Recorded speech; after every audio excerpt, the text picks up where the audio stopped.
Hey, what's going on, everybody? Joel Urway here, and what day are we on? We are on day 18. Welcome to day 18 of my daily video blog, how to launch a 6- and 7-figure product from scratch, starting from nothing. I'm so excited about today because the new webinar is going live, finally. My new workshop is going live, and so I'm going to be driving traffic to it. I'm going to be sending out an email to my list and hopefully getting people to buy and getting people interested in the content. And God, I'm so excited. This has been a long journey. I feel like it's so it took longer than normal, but that's what projects do, right? They always take longer than normal. So anyway, today is the day that we're going live. We're driving traffic to it, and I'm just so freaking excited. So we got a lot of cool things coming up today. I've got 2 podcast interviews coming up today for Sold with Webinars, so I'm really excited about that. And I just recorded a new video, and so I want to share the story with you guys about kind of like this whole concept of like sales and like how I'm viewing sales.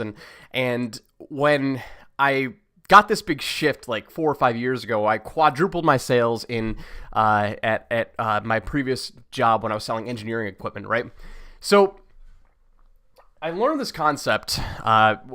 So if we go back like 4 or 5 years ago, when I was still struggling, I was like 24, 25 years old, struggling to really grow my sales territory in Buffalo, and I was selling HVAC equipment. And so we were relying on basically this thing called pounding the pavement.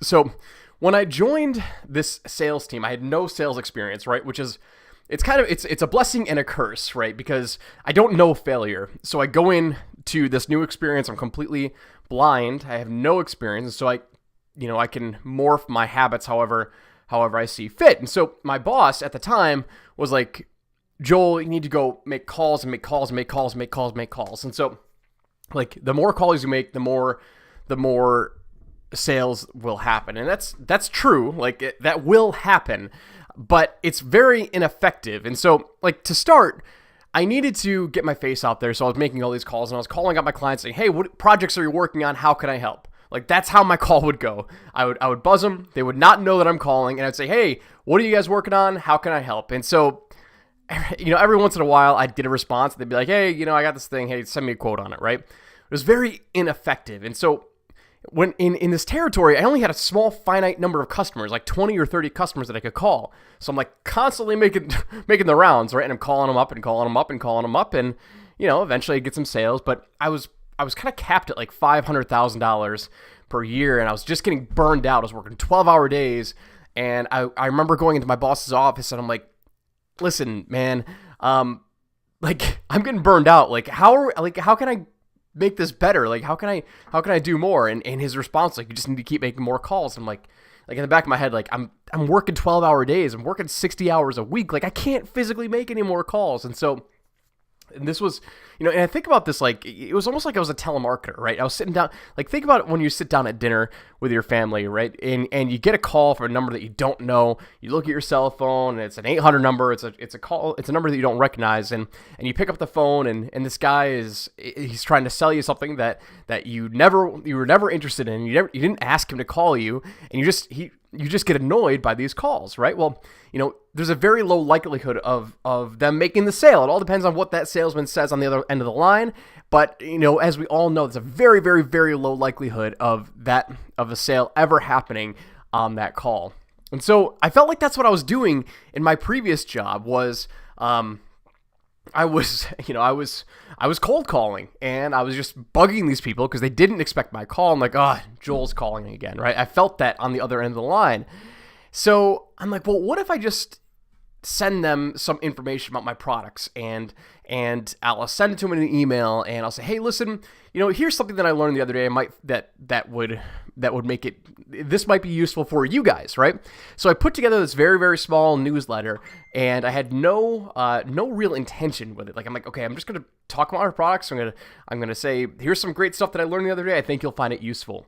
So I started sending these out like once or twice a week, and something incredible happened, right? Something incredible happened where, let me turn this phone off, where as I'm sending these newsletters out, these people are reading it and they're consuming it, and they're consuming it on their own time. And then I started getting replies from it saying, hey, that's awesome. Hey, can you come in and let's set up a meeting? And so as soon as that happened, I stopped chasing my customers, and my customers started calling me, and my sales went through the roof. Like when that started happening, I quadrupled my sales. I went to $2 million per year in sales, and my customers started coming to me versus me chasing them. And it's like, so it's like comparing the telemarketer versus, let's say, a car dealership. Okay, so the telemarketer, they're cold calling you, they're bugging you, they're interrupting you at dinner, but let's say that you're on the side of the, like you're driving to work one day, or you're driving around and your car breaks down on the side of the road and boom, it's kaput, completely dead. It's totaled for whatever reason.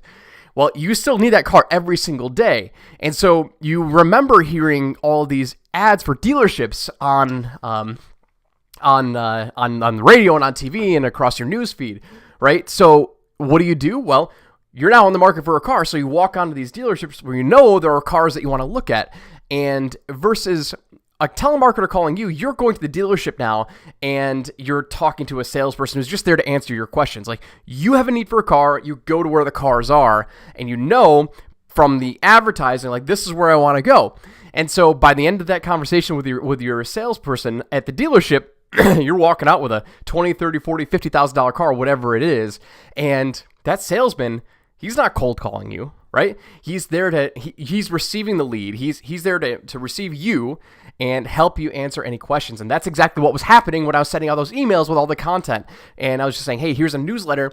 Here's information that I think you would find valuable. And if you'd like, take it and do whatever you want. So I do that twice a week, and I was able to get clients to come to me, and my sales went through the roof, and my efficiency and my effectiveness it was like 150 times better. So anyway, I wanted to share that story with you because from a sales perspective, it was very important for me to understand that and make that connection of having people be attracted to me versus me chasing the clients. And so that's how I'm taking everything now. And that's part of the reason why I'm doing these daily video blogs, to share content with you guys and provide value to you and just build this bond and build this goodwill. So anyway, I gotta go because I've got a couple podcast interviews that I'm doing today for Sold with Webinar. So I'm really excited, and I'm excited to report back with some data about my new funnel that I'm launching today. So I will talk to you guys soon, and go crush it and make it an awesome day.